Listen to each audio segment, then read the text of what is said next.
今日嚟到酒店嘅開箱片啦，咁咧呢間酒店一入嚟咁啊掛衫，咁啊有塊全新嘅鏡，咁就可以照晒啦。跟住咧，我哋就去咗沖涼房先啦，洗手間，咁啊有個大浴缸，咁啊雖然唔係好大，但係都可以坐晒成個人落去浸晒嘅。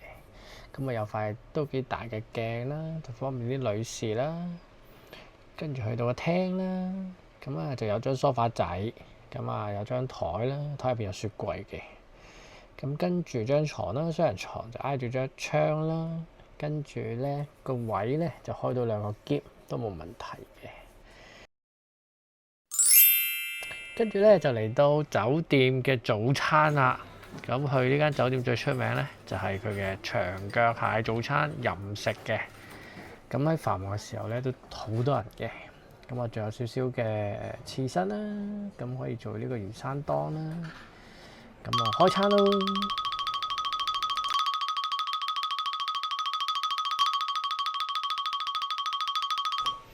話咁快食完嘢啦，咁啊食完嘢就出嚟行啦。咁啊行到去呢個利小路，咁啊唔使10分鐘，咁啊都見到仲有啲雪啦，不過融緊㗎啦。咁啊，始終都差唔多4月、3月尾嘅時間啦。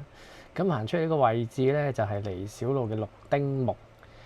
咁對面咧就係7丁目，即係其實就係呢個6丁目同7丁目嘅交界啦。咁啊，好方便嘅。好，下一間酒店咧就好近嘅，札幌站地下街，咁啊直接行到去入口㗎啦。咁入到嚟酒店房啦，咁咧門口就有張凳俾你坐度着鞋啦。跟住咧，我哋就可以又係望下個廁所先啦。咁佢係獨立嘅，乾濕分離。咁啊，有個馬桶啦。咁啊，馬桶隔離咧就係沖涼房啦。咁啊，浴缸就都幾靚㗎。始終間酒店都仲係好新嘅。咁啊，花灑啦，淋浴，咁啊，沖涼液、洗頭水，咁啊一出嚟有塊鏡，個洗手盤，咁啊出邊嘅。咁有衣櫃啦，衣櫃幾大嘅。跟住咧就去到床位啦，咁啊見到床咧兩邊落床都幾大張床。新得得嘅電視機，咁啊生日咧就會有張卡仔啦，有小禮物送嘅。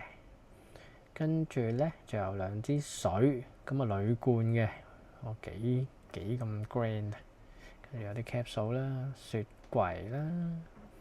好，咁跟住咧就可以望到張床啦。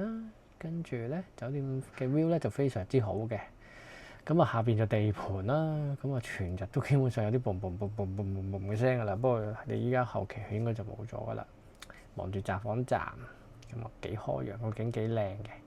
嗰日就幾大霧嘅。酒店望出去，下邊落緊雪啊！好勁啊！落街啦！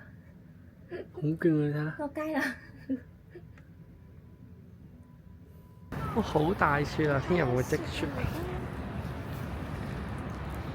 翻咗酒店，冇雪啊！翻咗酒店，跟住見到好大雪啊，走翻嚟再睇過。